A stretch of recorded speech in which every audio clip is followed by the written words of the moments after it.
Le fils égaré se mit donc à dire, jamais nul ne lui en avait parlé. Apostolat Time, c'est une émission de Homocele Voice consacrée au ministère de la foi. Apostolat Time, c'est la parole de Dieu par un oint de Dieu pour le peuple de Dieu. Apostolat Time, c'est le salut. C'est le salut. Bien-aimés en Christ, amis téléspectateurs de Homocele Voice. Alors, le thème de la semaine d'aujourd'hui parle de la justice et la paix au service de l'Église de Dieu. Nous allons implorer la présence de Dieu parmi nous afin que ce thème soit bien développé. Jéhovah, Jésus-Christ, Saint-Michel, Dieu est tellement bon. Descends en ce moment.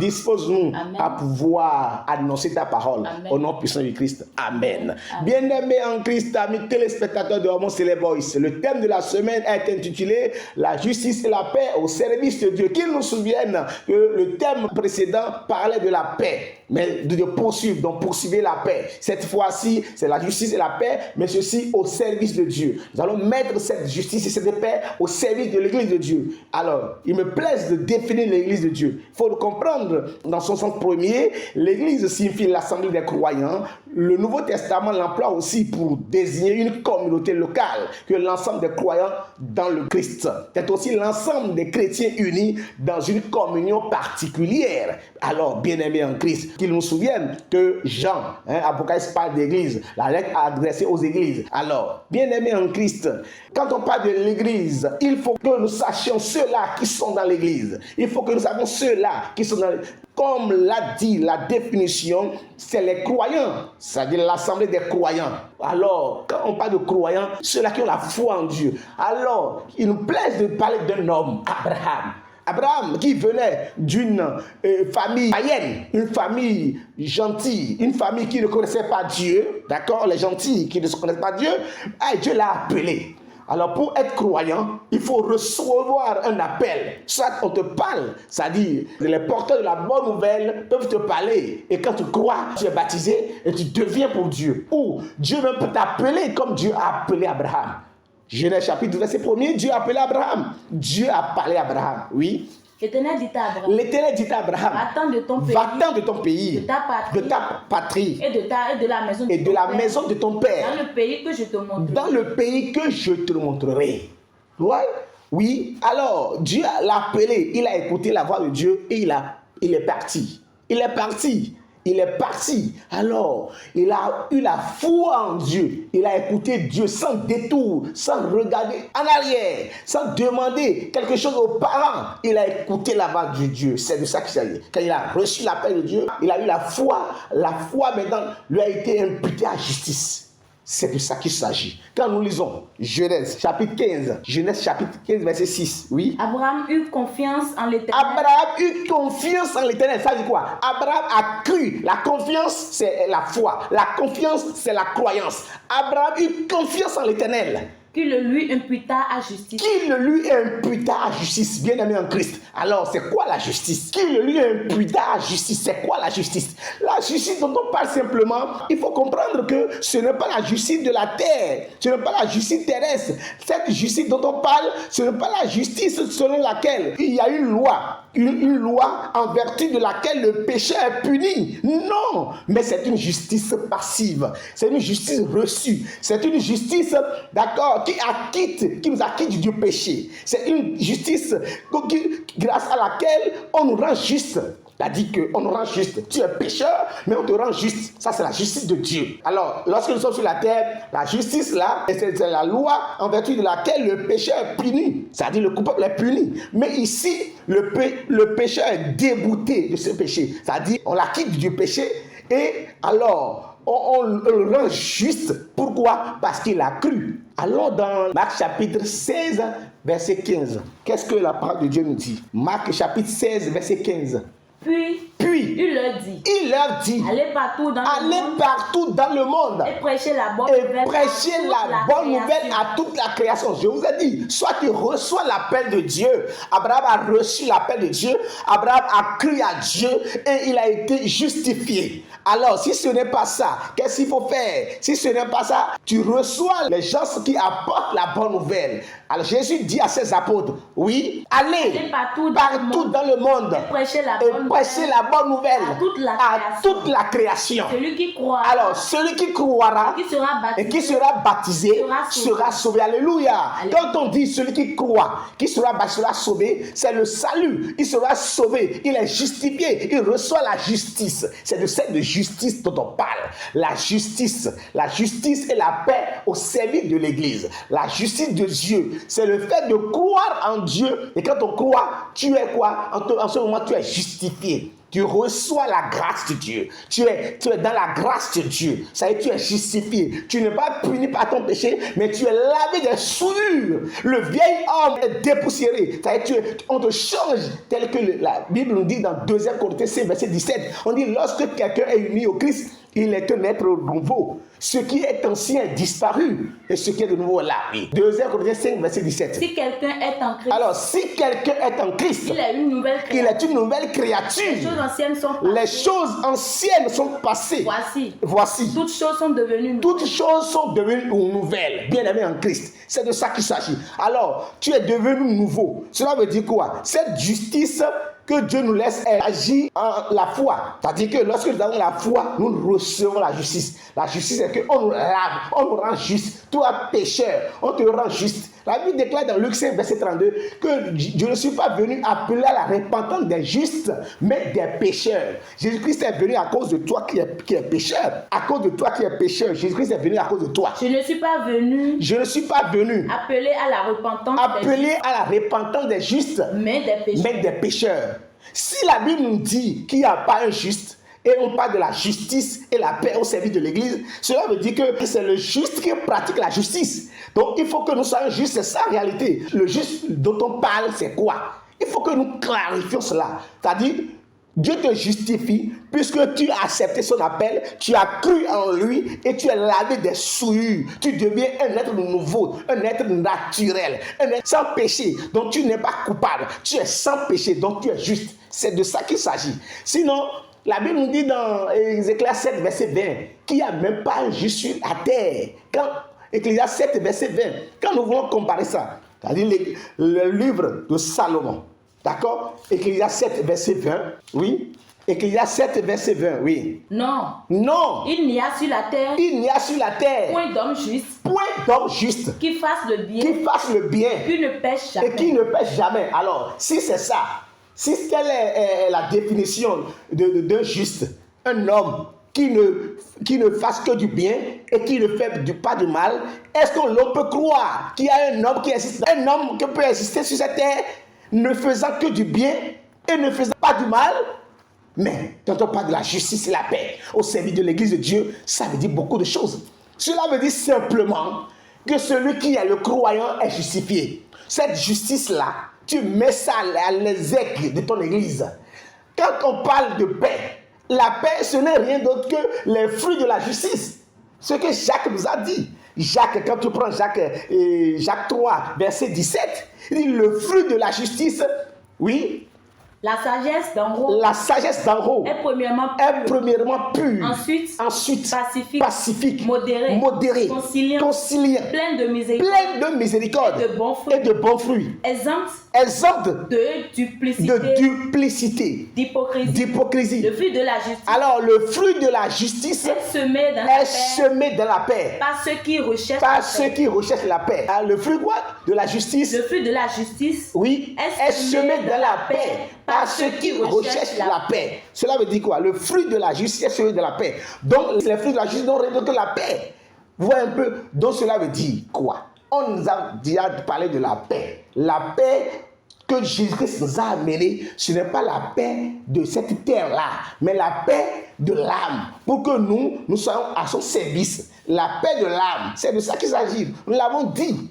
Puisque Christ nous a dit dans Éphésiens 2, verset 14, que c'est lui qui est le prince de la paix. Le prince de la paix, même c'est lui. Oui, Éphésiens 2, verset 14. Car il est notre Père. Jésus-Christ est notre Père. Qui lui des deux n'en a fait que ça dit quoi? Il a ramené, il a appelé les gentils, ça dit les pécheurs. Il est venu l'appeler les pécheurs. Il appelle les justes, il dit bon, venez. Vous qui dites que vous êtes justes, ça dit, il parle des juifs qui se proclament croyants, qui se proclament étant de l'église de Dieu, qui se proclament étant représentants de Dieu. Il dit venez alors, vous qui êtes païens, je suis là pour vous, les pécheurs, venez. Donc il a brisé la séparation, allez-y, oui. Et qui a renversé le mur de Il a renversé le mur de séparation. L'inimitié. Ayant anéanti par sa chair la loi des ordonnances. Dans ses prescriptions. Afin de créer en lui-même. Avec les deux. Un seul homme nouveau. Le seul homme nouveau, là, c'est ça qui est le justifié. Le seul homme nouveau, c'est lui qui est juste. Le seul homme nouveau, c'est lui qui pratique la justice. Bien-aimé en Christ. Cela veut dire quoi? Il faut que nous comprenions les Écritures. Il faut que nous sondions les Écritures. Quand on parle de la justice à mettre en exergue, c'est-à-dire au service de l'Église, cela veut dire que lorsque nous sommes nouveaux maintenant, nous devenons une nouvelle créature, nous sommes maintenant pour Dieu, nous devons être à l'exemple du Christ. C'est ça. Nous devons être à l'exemple du Christ, puisqu'on nous a enlevé tout qui est souillure. Nous avons reçu une paix. Et cette paix, c'est la paix intérieure qui nous lave de tout souillure. Nous avons été justifiés parce que nous avons cru en lui. Ah oui, nous avons cru en Dieu. Nous sommes devenus des croyants, nouvelles créatures. Donc que nous mettions maintenant cela au service de l'Église pour montrer à l'humanité que nous sommes des enfants de Dieu. Nous sommes devenus nouveaux et que le vieil homme est écrasé. C'est de ça qu'il s'agit. Il faut que nous comprenions cela. Quand nous lisons par exemple Colossiens 1 verset 20, Colossiens 1 verset 20, qu'est-ce que la Bible dit? Il a voulu par lui réconcilier tout avec lui-même. Tant ce qui est sur la terre que ce qui est dans les cieux. En faisant la paix par lui. Par le sang de sa croix. Donc le sang de la croix, ça dit que le sang de Christ nous a donné la paix. Et nous vivons cette paix-là. Donc, puisque tu es nouveau, puisque tu es une nouvelle créature, qu'est-ce que tu dois faire? Tu ne peux plus maintenant aller maintenant vers des trucs de souillure, puisque tu es lumière. C'est de ça qu'il s'agit. Puisque tu es lumière, tu vas produire maintenant de bons fruits. Tu vas essayer maintenant de produire les fruits, puisqu'un arbre correspond son fruit. Tu es un bon arbre désormais. Un arbre qui a été lavé, épuré des déchets. Donc tu deviens quelque chose de pur, d'où tu es justifié. Quand on parle de la justice, c'est ça. Mais cela, puisque tu as été dépoussiéré maintenant, mets cela au service de tout le monde. Les comportements que Christ nous a prônés. Il dit, puisque vous m'aimez, obéissez à mes commandements. Puisque tu as cru en lui, tu l'aimes maintenant, obéis à ses commandements, lesquels sont faciles. Matthieu chapitre 22, verset 36 à 37. La justice dont on parle, celui qui est juste, c'est celui qui aime son prochain. Celui qui est juste, c'est celui qui aime Dieu. Celui qui est juste, c'est celui qui se confie en Dieu. Oui, Matthieu 22, 36, 37. Maître, quel est le plus grand commandement de la loi? Jésus lui répondit. Tu aimeras le Seigneur ton Dieu. Tu aimeras le Seigneur ton Dieu. De tout ton cœur. De tout ton cœur. De toute ton âme. De toute ton âme. Et de toute ta pensée. C'est le premier et le plus grand commandement. Puisque on parle de justice, c'est donner à Dieu ce qui lui appartient. À Dieu la gloire, à Dieu l'adoration, à Dieu la sincérité, la vérité. Et alors, oui. Et voici le second qui lui est semblable. Tu aimeras ton prochain comme toi-même. De ces deux commandements dépendent toute la loi et les prophètes. Parce que la Bible a été claire. Il dit dans Galates 3, le verset 24 à 25, que en réalité la loi est un pédagogue qui nous a menés vers Christ. Mais lorsque Christ est venu, il nous a prêché l'amour. Galates 3, 24, 25. Ainsi, la loi a été comme un pédagogue. Pour nous, un enseignement pour nous conduire à Christ. Afin que nous fussions justifiés. En Christ, on est justifiés. Nous sommes justes en lui parce que nous avons cru en lui. Nous avons cru en Dieu, nous sommes justifiés. C'est ça en réalité la justice. Oui. Afin que nous fussions justifiés par la foi. Donc c'est la foi qui amène la justice. Ce n'est pas en réalité l'enseignement, ce n'est pas en réalité les lois. La mise en pratique de la loi ne nous amène pas à la justice. Non, oui. La foi étant venue, nous ne sommes plus sous ce pédagogue. Nous ne sommes plus sur ce pédagogue. Car vous êtes tous fils de Dieu. Alors nous devenons tous fils de Dieu. Par la foi. En Jésus. Alléluia. C'est ça. La justice dont on nous réclame est que la foi en Dieu. Et pour cela, nous devons pratiquer ce que Jésus nous recommande. L'amour de son prochain. Celui qui aime son prochain ne peut pas lui faire du mal. Celui qui aime son prochain vient à son secours. Dans les œuvres charitables qu'on demande. Le secourisme, l'hospitalité envers l'homme, ne pas prévaloir mais que ça s'intéresse, comme la Bible nous a dit dans Philippiens 2 versets 3, 4, 5, puisque nous sommes justifiés. Qu'est-ce qu'il faut faire? Oui. Nous tous aussi. Nous étions de leur nombre. Et nous vivions autrefois. Selon les convoitises de leur chair. Accomplissant les volontés de la chair. Et de nos pensées. Et nous étions par nature. Des enfants de colère. Comme les autres. Maintenant, cette fois-ci, qu'est-ce que la Bible dit dans Philippiens chapitre 2, verset 3. Philippiens chapitre 2, verset 3. Ne faites rien. Pas esprit. Et pas de parti. Pas esprit de parti, ça dit ça c'est pour moi, ça c'est non. Celui qui est juste, celui qui est justifié, alors il n'a pas d'acception de personne. Ça dit qu'il ne fait pas de distinction, il ne fait pas de la discrimination, oui. Ou pas vaine gloire. Mais que l'humilité vous fasse regarder. Celui qui est humble, c'est celui qui pratique la justice. L'humilité, c'est la justice, ouais, un peu. Oui, que l'humilité vous fasse regarder les autres comme étant au-dessus de vous-même. Oui. C'est que chacun de vous, au lieu de considérer ses propres intérêts, considère aussi ceux de l'autre. C'est ça. Tu te mets au service des autres. C'est la justice dont on parle. Ayez en vous les sentiments qui étaient en Jésus-Christ. Puisque nous sommes une nouvelle nature en Jésus-Christ. Puisque nous sommes en Christ maintenant, cherchez les sentiments qui étaient en Christ. C'est ça en réalité la justice dont on nous parle. C'est de mettre au service de l'autre. C'est de venir au secours de son prochain. Aimer son prochain dans tous ses états. Et que cet amour vient du cœur. C'est ça en réalité l'Église enseigne. Être au service de Dieu par la justice et par la paix, c'est de ça qu'il s'agit. Mettre la justice au service de Dieu, c'est ça. Mettre la paix au service de Dieu, c'est de tout faire. Que là où il y a la calomnie, la médisance, là où il y a le désordre, puisque nous sommes de Dieu, nous devons courir pour que la paix règne. Puisqu'il y a de l'abondance, il y a de la paix, il y a des bénédictions pour ceux-là qui courent ces commandements, c'est-à-dire ceux-là qui aspirent la justice. La Bible nous dit dans Psaume 34, verset 20, que plusieurs malheurs atteignent le juste, mais l'Éternel en délivre toujours.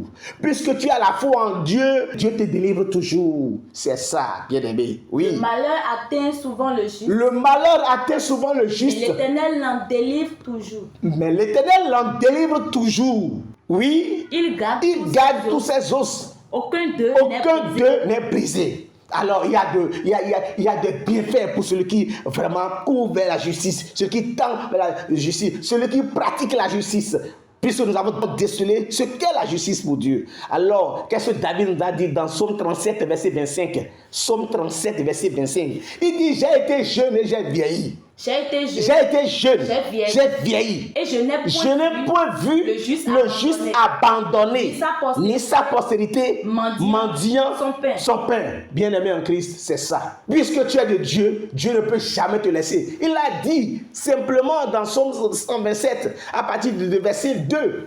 Il dit, le verset premier dit, c'est en vain que le bâtisseur bâtisse. Si Dieu ne bâtit pas, si tu n'es pas de Dieu, si tu n'as pas la foi en Dieu, tout ce que tu fais est vain. Si tu n'es pas de Dieu, tout ce que tu fais n'a pas de sens. Mais lorsque tu as Dieu, lorsque tu as la foi en Dieu, regarde verset 2. En vain, vous lavez vous matin. Vous couchez vous tard. Et manger le pain de douleur. Il en donne autant à ses bien-aimés. Ça veut dire quoi? Le bien-aimé de Dieu, celui qui croit en Dieu, la foi en Dieu, celui qui marche selon les préceptes de Dieu, celui qui marche selon les ordonnances de Christ, lui-même en dormant, Dieu le bénit. Cela ne nous amène pas à la paresse, mais c'est pour dire quoi? Lorsque tu te réveilles, Dieu te redirectionne vers ton bonheur. Alléluia. C'est ça qu'il s'agit. Ecclésiaste 2, verset 26, pour conclure. Ecclésiaste 2, verset 26. Bien-aimés, recherchons la justice. Recherchons la paix, parce que tu es un homme de Dieu. Jésus-Christ nous apprend la paix à travers tout. Il donne à César ce qui est à César. Il ne veut pas le désordre, il ne veut pas embrouiller le monde. Il dit, donne à César ce qui est à César et à Dieu ce qui est à lui. C'est ça en réalité la justice, c'est ça en même temps la paix, oui. Car il donne à l'homme qui lui est agréable la sagesse, la science. L'homme qui est agréable à Dieu, c'est qui? C'est le juste là, c'est celui-là qui a cru en Dieu. On lui donne la sagesse et la science. Et la joie. Mais quand quelqu'un qui est en joie, il est en paix. Oui, mais il donne aux pécheurs le soin de recueillir. C'est le pécheur en ce moment, c'est celui-là qui n'a pas voulu venir vers Dieu. Parce que quand tu es pécheur, tu viens vers Dieu, on te lave de ton péché et tu deviens une vraie créature. Mais comme tu as contesté, tu as été rebelle à Dieu, tu ne veux pas, alors tu restes dans ton coin là-bas. Mais on te donne maintenant la force physique d'amasser. Oui. Afin de donner à celui qui est agréable à Dieu. C'est ça notre bénédiction. Quand tu es agréable à Dieu là, mais si dans ton coin là, Dieu te donne à manger. Dieu ne te laisse pas. Il a fait à Job. Nous n'allons pas aller Job 42. À partir de 10 jusqu'à 18, vous allez comprendre que les amis de Job, c'est eux là que Dieu a donné la force. Et ils ont cherché plus tard, ils sont revenus vers Job. Job a prié pour eux. Ils sont guéris. Et c'est eux qui ont encore béni Job. C'est ça. Ils ont apporté des bêtes, des brebis, des bœufs, de tout ce qu'ils ont pour Job. Et Job est devenu encore le plus riche. Alléluia. C'est de ça qu'il s'agit, bien-aimé. Confie-toi en Dieu. Tu ne seras jamais déçu. Confie-toi à Dieu. Tu seras toujours la tête et non la queue. Confie-toi à Dieu. Tu seras toujours la tête. C'est ça.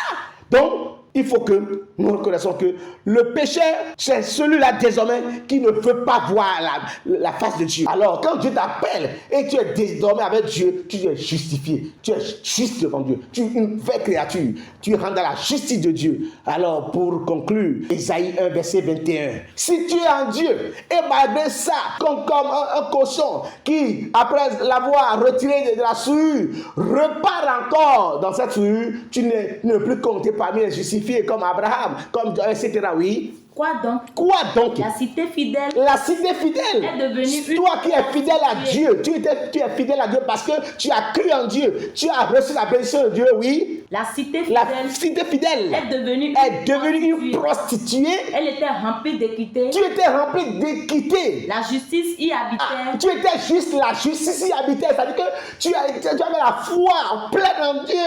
Mais pourquoi aujourd'hui tu tournes les regards vers d'autres dieux? Oui. Et maintenant, il y a des assassins. Je ne voudrais pas que ce soit des assassins. Un assassin est maudit par Dieu au nom puissant de Christ. Jéhovah, Jésus-Christ, Saint-Michel. Seigneur, écoute-nous, apprends-nous à pratiquer la justice, la paix. Amen. Au nom puissant de Christ. Amen. Amen. Amen. Au Seigneur Jésus-Christ. Alléluia. Alléluia.